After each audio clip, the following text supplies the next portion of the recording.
Olá, meu nome é Tarueira e hoje eu vou apresentar o nosso trabalho intitulado Capacidade Preditiva da Atenuação da Radiação Fotossinteticamente Ativa na Coluna d'Água da Lagoa de Jurubatiba através do disco de Secchi. A luz compõe o espectro eletromagnético e se comporta como onda e molécula simultaneamente. A radiação fotossinteticamente ativa, par, corresponde à quantidade de fótons vibrando em cada comprimento de onda entre 400 e 700 nanômetros, atravessando uma área por um período. Essa radiação sobrepõe-se ao espectro do visível em quase sua totalidade e corresponde a somente uma pequena fração de toda a radiação eletromagnética existente. A par tem uma importância fundamental para os ecossistemas aquáticos. Ela é fundamental para processos físicos e químicos, como o fornecimento de energia térmica e fotooxidação de alguns compostos orgânicos, e, além disso, atua em processos biológicos importantes, como a percepção visual em animais, como peixes e invertebrados visuais, bem como o processo de fotossíntese, que é o principal responsável por subsidiar o fluxo energético nos ecossistemas. A radiação fotossinteticamente ativa sofre atenuação ao longo da coluna d'água, apresentando um comportamento logarítmico em função dos processos de dispersão e absorção da luz, conforme podemos observar aqui.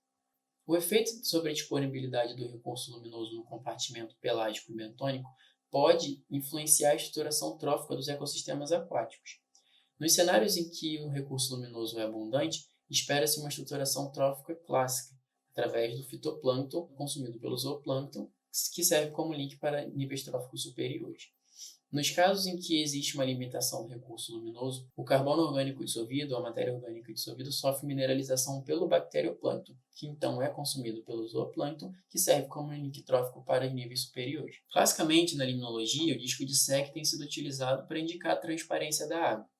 Esse equipamento, criado em 1886, representa em termos práticos a profundidade na qual os fótons do espectro visível refletido não são mais percebidos pelo olho humano. Segundo Ishii, essa profundidade representa a profundidade na qual 10% da radiação visível incidente está presente. A partir dessa profundidade, é possível calcular a zona eufótica, que é a profundidade na qual 1% da radiação fotossinteticamente ativa está presente. Entretanto, a profundidade de Secchi sofre interferência da atenuação provocada pela matéria orgânica dissolvida e pode não representar a disponibilidade energética do compartimento pelágico. Nesse sentido, nosso trabalho se propõe a responder a seguinte pergunta. A profundidade de Secchi representa a profundidade correspondente a 10% da radiação incidente na Lagoa de Jurubatiba?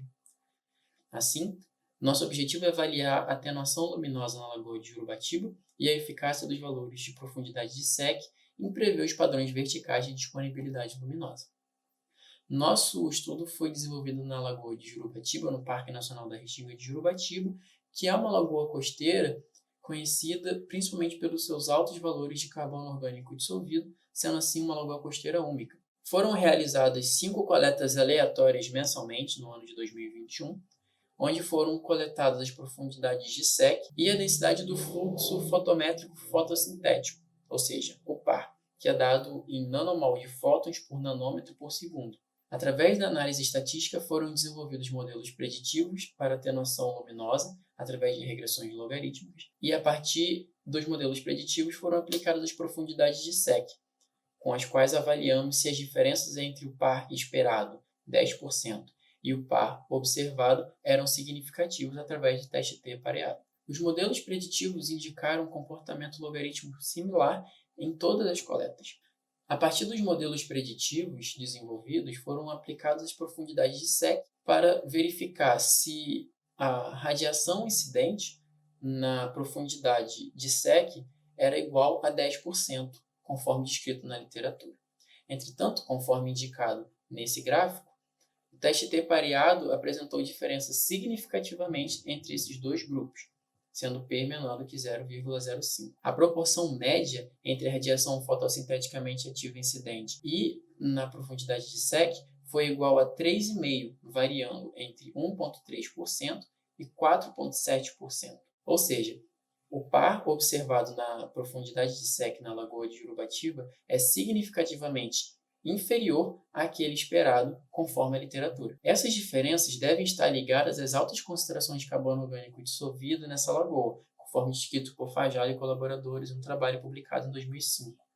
O carbono orgânico dissolvido cromatóforo afeta a absorção luminosa, e isso já foi descrito por Birge em 1938. Mais pesquisas já estão sendo desenvolvidas para entender melhor as relações entre a qualidade do carbono orgânico dissolvido e a qualidade da luz na profundidade de SEC.